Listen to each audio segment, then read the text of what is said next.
Hello everyone, welcome back. So today's topic is properties of gaseous state. So already we have completed the solid state and liquid state. So now we know the different characteristics of solids and liquids. So today we will study the property of gases that can be compared, that we will study in comparison with the solids as well as with liquids. Okay, so let's begin today's session. So moving to the properties of gases, the first one we can say gas do not have a fixed shape and a fixed volume. Gas do not have a fixed shape and fixed volume. So we know the case of solids. Solids have a definite volume and definite shape. And coming to the liquids, liquids do not have a fixed shape, but liquids have a definite volume. But coming to the gases, what happened? It do not have even a fixed shape. At the same time, it do not have a fixed volume. So a certain amount of gas is transferred to a small vessel like this, and that same amount is transferred to another vessel, another large vessel. Okay, a certain fixed amount of gas is adding to this small vessel as well as to this large vessel. Then what happened is that this gases fill completely in the vessel. That is the main speciality of this gas. It fills completely in the vessel. So last class we studied in case of solids. Solids do not fill completely in the vessels. There are gaps in between. Okay, so liquids also. But here in case of gas means what happened? Gas fills completely in the vessel. So if 1 gram or 2 gram, that accordingly the volume gas is adding to this vessel means it will take up the entire container. Okay, the same amount of gas, that means the gas that we filled in this small container, if we pass through this large one to the large one, then again the gas will take the entire volume of this container, and that is why the points no fixed shape and no fixed volume. It fills completely in the vessel, whether it is small or too large. But just imagine the case of liquid. Okay, so suppose this is a bottle. Okay, suppose this is a bottle. To this, assume this bottle is have maximum capacity of 300 ml. The total capacity of this bottle is 300 ml. But to this bottle, I am adding just 100 ml water.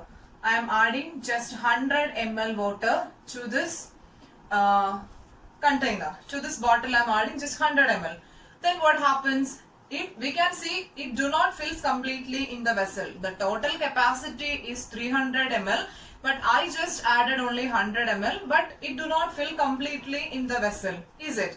So, but if it is a gas, instead of this liquid, if I am adding a gas means, whatever may be the total volume of container, it will take up the entire volume, the entire gaps present in the container. So that is what the major difference between solids, liquids and gas. They do not fill completely, but gas fill completely in the vessel. The next property of gas, they are highly compressible. Okay, gases are highly compressible. So we know solids cannot be compressed. At the same time, liquids also not compressible, but the gases are highly compressible. We can compress the gases. When we will study the properties, the change in state of matter. So how the gases can be converted back to solids? By compression, right? By compressing a gas can be converted to liquid, then solids, etc. So we know definitely gases are highly compressible. So this is an empty bottle. Okay, nothing is there in this bottle, but it contains what? Air. It contains air inside this. Air is present. So if I am applying pressure to this bottle, what happens? I can crush this bottle, is it? Can you hear the sound? At the same time, just see how the shape of the bottle is changed. I can compress this bottle. Since it contains air, or generally we can say gases, but I can easily compress this bottle. So what does it indicate? It indicates gases are highly compressible. And again, just imagine the case of a perfume. Okay, so when we will spray the perfume bottle, what happened? That smell spreads to the entire room, is it? It's not concentrated only in a particular space or a particular area. That smell of perfume will spread all over that room or that place wherever we'll spray that bottle. So what happens there? Because the gaseous molecules, perfumes consist of these gaseous particles, and which is continuously moving, right? The gaseous particles will move fastly. And why these particles can move? Which energy is behind the movement of particles? Which energy actually causes the movement of the particle? Already we have studied that is nothing but kinetic energy. So the kinetic energy of solid is high. Solids exhibit high kinetic energy. That's why the perfume particles can move all over this room. Okay, so this is about the movement of particles. So what we can generalize regarding the movement of particles? They are continuously moving. Okay, the particles of gases are continuously moving, random motion or zigzag motion. We can say there is no order for the movement of gaseous particles.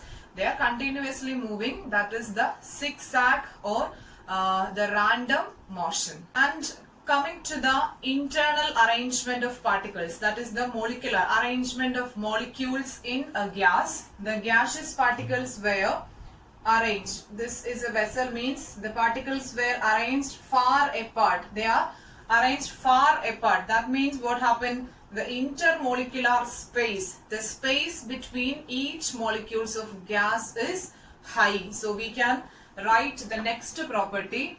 Intermolecular space is high. High intermolecular space. Then what about the force of attraction between the particles? So based on this arrangement of particles in a gas, we can say the force of attraction between the particles. Since they are not closely packed, the force of attraction is less. Okay. So the next property, force of attraction is less. For the particles of gases, the force of attraction between the particles are less. But solids means high force of attraction. Liquids means in between gases and solids. And gases means less force of attraction. Okay. So all these properties can be compared. These are the main properties of gases. So all these properties can be compared with solid as well as with liquid. Okay. So solids means the first case, solids have definite shape and definite volume. It do not fills completely in the vessel. They are not compressible. Then less kinetic energy.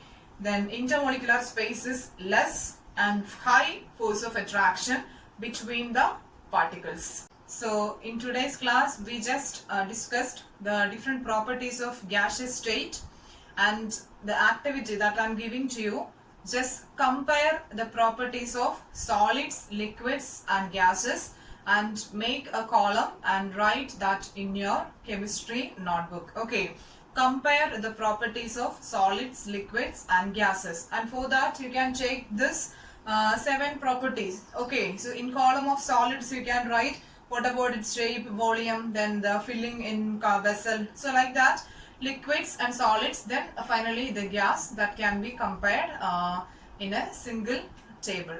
Okay, so that's all about today.